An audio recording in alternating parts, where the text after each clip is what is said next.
Hi everyone, I'm Miss Karen at Adams Memorial Library. Thank you for joining me and our library friends, Dandelion, Bryony, Diantha, and Rosie Bunny-Rabbit for this week's book report.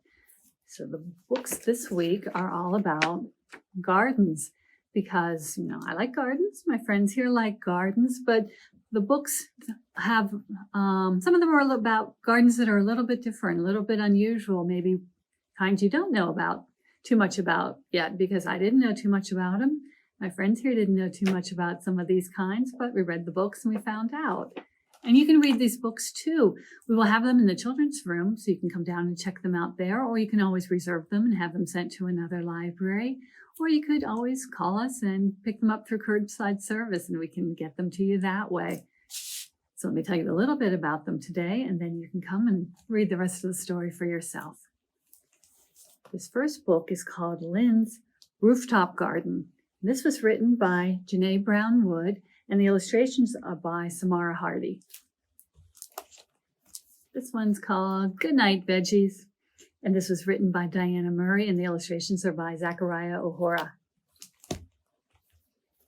This one is called One Leaf Rides the Wind, and it was written by Celeste, Davidson, Mannis, and the illustrations are by Kathleen Hartung. And this book is called My Garden, and it's written and illustrated by Henkes. So this is the one that Lynn here and her family have a rooftop garden. So did you know that if you live somewhere, maybe in an apartment building or something like that, you could actually have a garden on your roof? And their roof is very nice. I have to say, they have chairs out there, so you can go out there and sit. That would be where they could have just kind of a patio, but they also have lots of things growing there. But today, Lynn is planning to find her blueberries. She needs her blueberries because she's having a family brunch. She's having her friends over. She has to have blueberries to make what she wants to make for the brunch. So she's looking for her blueberries. See, where can they be in this garden? So it says a blueberry, in case you don't know, is small, blue, round in shape, with a thin skin that can be eaten.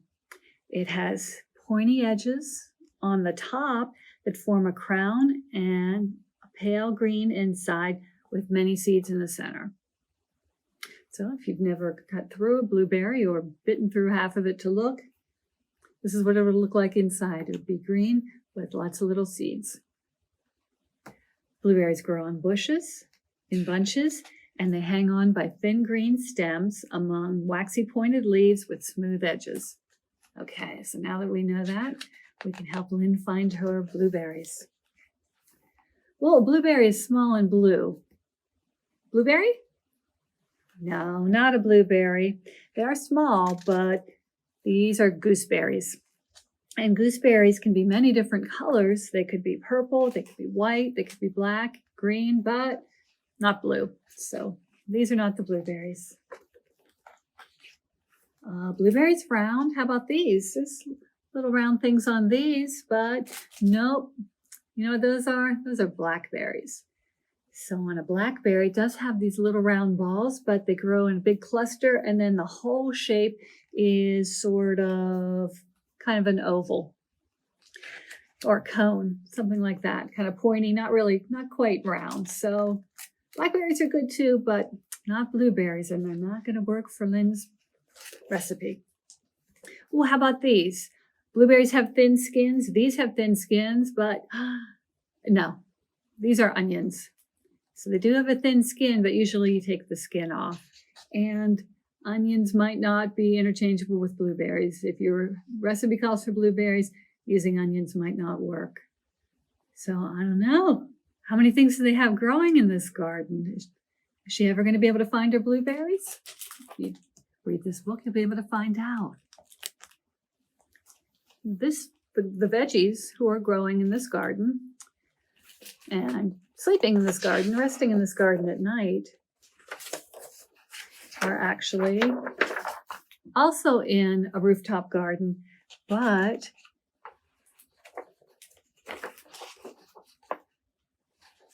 This one is more kind of a community garden, and it says sunset in the garden.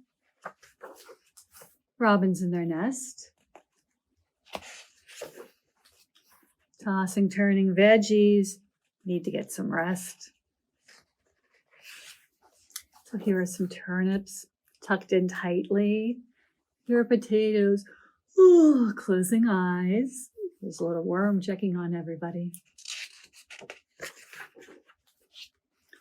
Oh my, here are tuckered out tomatoes or humming lullabies. Red tomatoes, yellow tomatoes. It's busy in this garden, and tonight the vegetables all need to rest. Here's some cuddly cauliflowers, droopy pods of peas, and rhubarbs reading stories to worn out broccolis. Oh, why is everybody so tired? Well, you find out. It's hard work being a vegetable. You might need to rest at night. The garden in this story is a Japanese garden. And in this book, there are little poems called haikus, which is a form of Japanese poetry, but this is also a counting book. It's called One Leaf Rides the Wind, Counting in a Japanese Garden, and it starts with 1. And it says, one leaf rides the wind. Quick as I am, it's quicker. It's just beyond my grasp. Oh, the girl can't quite catch that leaf. So it has the counting, it has the haiku, and then it also has information about Japanese garden on all the pages in this book. And this one says, within the burnished depths of an autumn leaf is a story of seasons past and seasons yet to come. So when you see a leaf that's this beautiful color in autumn, you know it used to be green, and when it comes off the tree, it's making way for new leaves. Two carved temple dogs are snarling over my shoulder. Sit, guard the garden, she says. They remind me a little bit of the lions that we have here at the library guarding the entrance, but these are stone temple dogs guarding this garden. 3, suddenly I'm tall, a miniature forest, 3 pots on a wall. And these are actually little miniature bonsai trees. And it'll tell you a little bit about the art of creating bonsai here too. So if you check this book out from the library, you can learn about some haikus, how they work. Maybe it will even inspire you to write your own. And you can learn more about a Japanese garden. Now in this story, my garden looks like an ordinary garden. And her mother's garden is an ordinary garden. But if this girl had her own garden, it would be a little bit different. She says, my mother has a garden. I'm her helper. I water, I weed, and I chase away the rabbits so they don't eat all the lettuce. Not Rosie here, she wouldn't do that. But sometimes wild bunnies will get into a garden and do like to eat. The girl says, it's hard work, and my mother's garden is very nice. But if I had a garden, there would be no weeds, and the flowers would keep blooming and blooming and never die. Oh, wouldn't that be pretty? In my garden, the flowers could change color just by my thinking about it. Instead of a yellow sunflower, I could suddenly make it a plaid sunflower with purple petals, or a pink one with dots, or even stripes. How about that? And you know what? In my garden, if you picked a flower, another one would grow right back in its place. You could pick all the flowers and give them to people, and more flowers would grow right away. And in my garden, the rabbits wouldn't eat the lettuce because the rabbits would be chocolate, and I would eat them. So the only rabbits in this garden are the chocolate kind. If you would like to find out what other kind of fancy things are growing in this garden, in my garden, you can check this book out from the library. I actually have one more bonus book to tell you about. It's a bigger book, but it's called Let's Get Gardening, 30 Easy Gardening Projects for Children, and it's published by DK Publishing. And it tells you how to grow veggies and how to grow fruits like blueberries.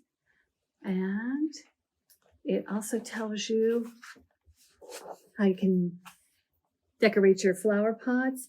You can decorate with different kinds of plant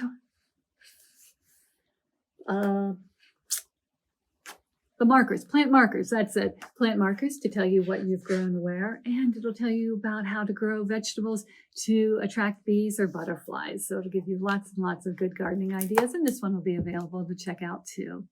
So thank you very, very much for joining us for the book report this week. And my friends and I will see you next week with some more books.